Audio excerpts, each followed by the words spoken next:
Taurus, welcome to your end of March 2019 Tarot Update. I'm Raina, and it was funny when I just pressed record, I noticed it seemed like it kind of got a little bit fuzzy, like it was trying to focus. I don't know if that that happened, but you know, we have this Neptunian energy, this Piscean energy that is kind of permeating everything. And as we go through the end of March, we're going to go into the sign of Aries. And this is going to be your 12th house. So that's Piscean. So that's very interesting. And I'm using the Morgan Greer deck for this reading. And here I go. Speaking of, the first card I got was the Hermit, so that's the 12th house. That's kind of the monk's house, you know, being alone and kind of contemplating things, contemplating your navel. And here's another card. This is, to me, the minor arcana version, the Four of Swords, of that kind of retreat and things like that. So we have like these thoughtful cards. All of these cards are minor arcana, so you may just be dealing with, well, no, the Hermit isn't, but a lot of these cards are. So you may be dealing with a lot of day-to-day stuff, and that makes sense, you know, because as you approach your solar return in about a month's time from now, you are going into this contemplative mode, and you're tying up loose ends from the past solar cycle. So it may not be a time of great action or events taking place. It may be a time of more kind of like contemplation and absorbing the lessons, or even just incubation. And then you're ready, you're raring to go at the end of April, and let the games begin. A whole new cycle. Okay. So the heart of the matter is that Hermit card. This card is also connected to Virgo. So any type of Virgo person, this is a general reading. I mean, this could be a parent, a child, or a friend. It doesn't have to be a lover or anything like that. But in terms of yourself, you may be kind of seeking some kind of inner light, inner counsel for something that is going on specifically, or just in general. This could even be starting a meditation program of some sort, or a yoga program or training, if you're training to become a teacher. And you know, it's really funny because I think a lot of Taurus people would really excel in, you know, being a yoga teacher, for instance, because there's that physical part of it where it's involving the body. I'm talking about like a hatha yoga teacher, where it's really about positions and the body and things like that. And you would excel at that type of spiritual career if that was ever something that interested you. Because it really does look at the body as a vehicle for the inner calm benefits and whatever you want to say that yoga provides for people. So just a little thought there. I mean, some of you may actually be doing that, but it's definitely not this active card. It's more like something where you're looking within and not seeking without. You may even be a little bit less social than you usually are for whatever reason.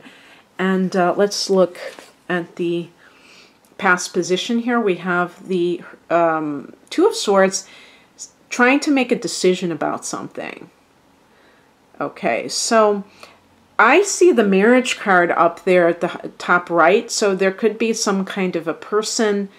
Maybe you are torn between two different people, and you are not sure about who is the best person for you.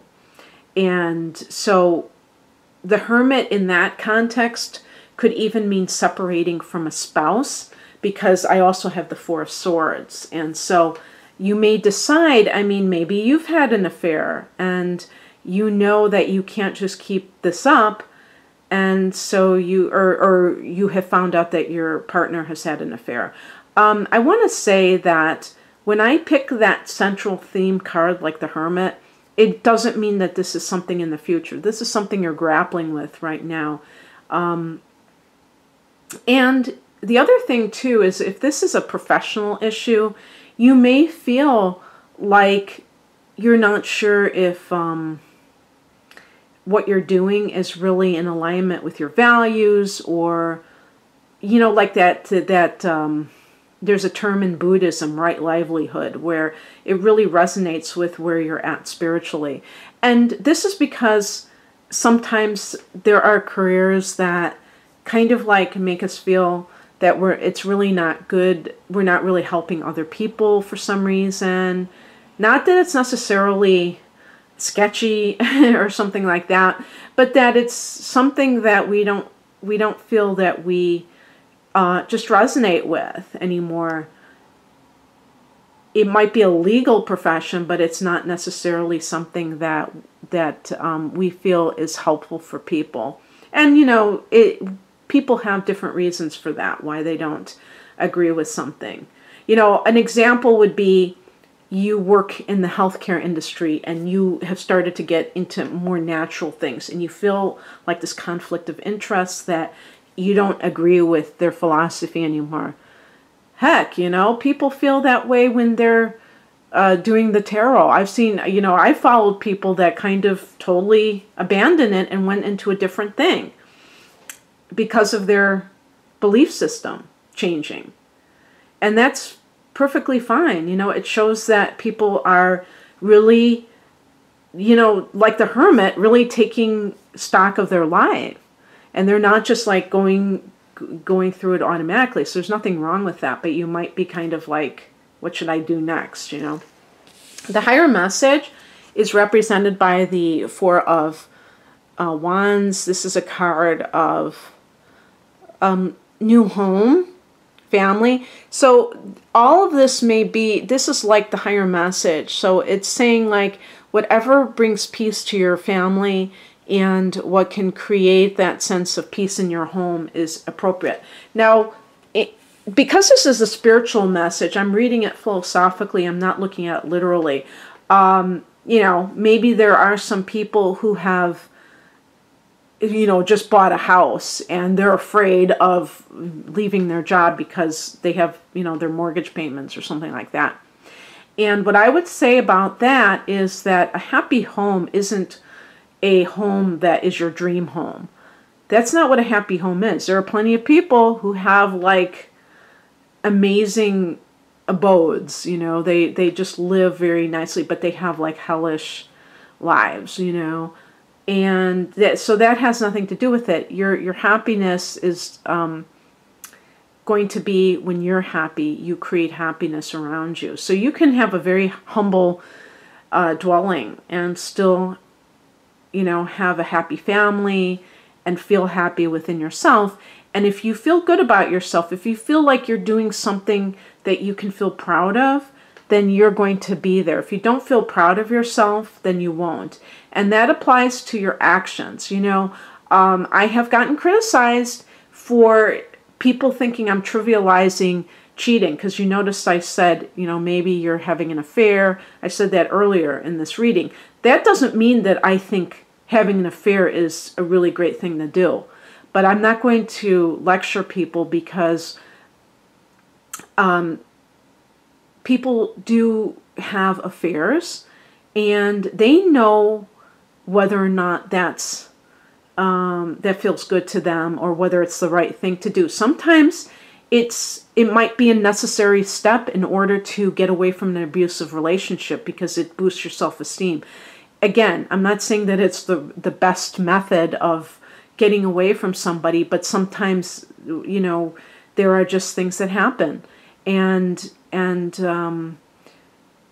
people feel, you know, beaten down in life, and they just, you know, they just gravitate towards somebody who makes them feel like they're worthwhile. And whether it's just a bridge to a new tolerant. I believe that we should be totally transparent with our partners. But I'm not going to be preachy. I don't think that that serves anybody.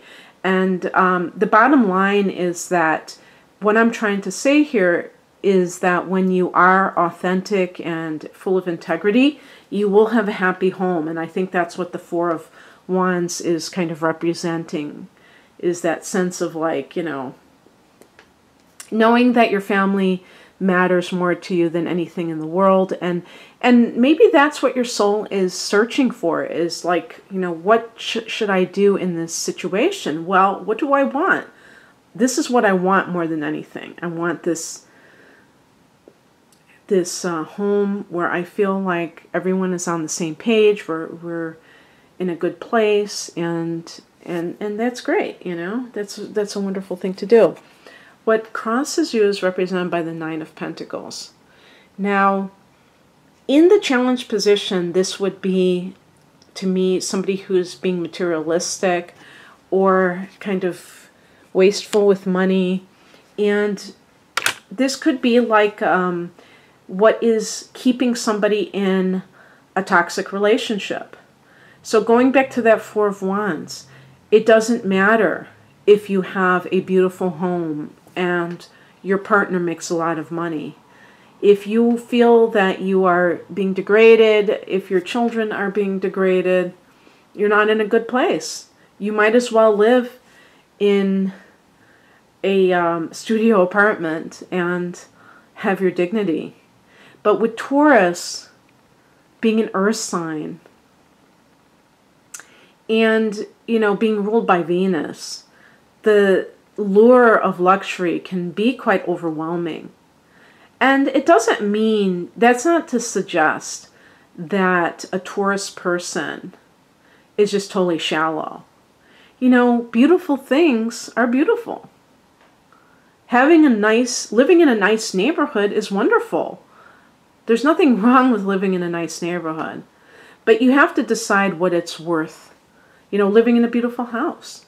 And you will find that when you are able to take it or leave it, that you're going to be a lot better off. When you become addicted to a certain lifestyle, that's when things get a little bit tricky, because then it's harder for you to value yourself enough to leave. And so I'm just putting this out there because I don't know exactly what's going on for certain people, but I think that there's something, this theme seems to be important here. And this could apply to whatever job you have as well, is that you might feel like you want to do something more spiritual. And yet you have a job that is very well paying and stuff like that, and makes it harder to really do it. What is coming in, and I'm going to say the advice. I like to, rather than say what's going to happen, say the advice, is the Four of Swords. This is about retreat. Take some time out. Now, I would, you know, if you have the means, go for a weekend. If you have the ability to go for a weekend, there are places, and you would be surprised. I just found out about this because of a program that I belong to, you know, a training program that I'm a part of, meditation, where there are retreat centers probably very close by that you have never heard of. And they are run by religious organizations or, you know, something along those lines. It might not just be, it might be non-denominational, and they have very reasonable rates, and they're usually in places that have nature surrounding it, but not necessarily too far from you. It could even be in a suburb, not necessarily in the country or anything like that. So just, you know, Google retreat center in your state, you know, and or you know, province, whatever, country, and see if there's someplace you can go for the weekend where you're away from electronics, away from all the typical demands, and you can really get, you know, connect with your higher self. Now that goes back to the Hermit card. if that's not possible at this time, then take a day out and just be alone if you can, and really map out your life and say, what do I want to really do, and how can I get there? Because taking that time to really contemplate these things, and with the Hermit, can be very good for you. I should finish that sentence. But you know, with the Hermit, we always think of contemplating the mysteries of life, but it could be contemplating your practical life as well, and you know, the direction you want to go in. Remember that Uranus has entered your sign, Taurus, and that means that there may be things that come up that are very unexpected, but they could be very enlivening, very exciting for you. And one of them can be spiritual experiences in the form of psychic, I don't want to say psychic phenomena, but something that can be Kundalini related, you know, where you're activated, you're feeling a sense of awakening. And even if you already have felt this way, you may feel it even more so. And it can make you more psychic, not necessarily like having these grand visions, but you may find that you are more aligned with your life because you know what to do without having to agonize about it so much, like that Two of Swords. So, yeah, that's very, very interesting. I think that's probably pretty on point for a lot of you. And then the outcome is the King of Wands. And to me, you know, going from that Two of Swords to the King of Wands is very important, because the King of Wands is somebody who really knows themselves. You know, the King is a masculine energy. The Wands relate to fire. That's masculine. And if you've ever met somebody who's self-actualized, I think they're like the King of Wands. And self-actualization, to me, means somebody who lives their life on purpose.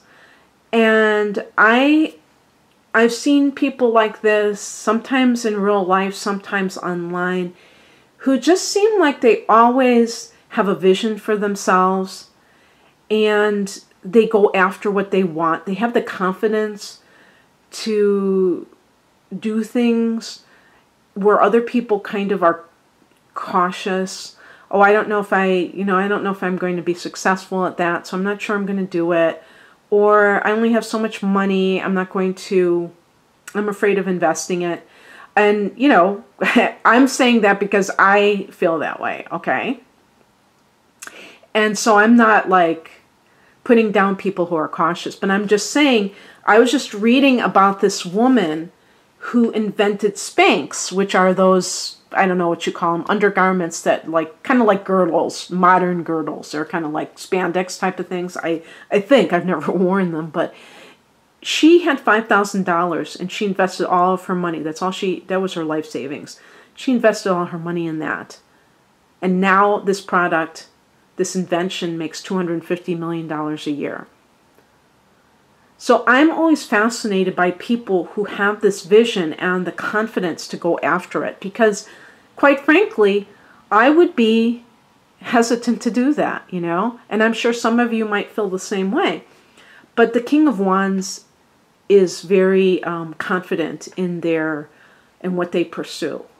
And I think confidence is really important in life. Not cockiness, confidence of like an inner knowing that you're going in the right direction. And so I like the Hermit and the King of Wands in the same reading, because one is internal and one is external. And they are a good team where they can go after what they want, but they're coming from a place of wisdom, which I think is so great. Okay, that's what I have for you, Taurus. I hope that you enjoyed this. And if you'd like a personalized reading, please check my offerings at rainandmoonastrology.com. The link is below. Take care. Bye.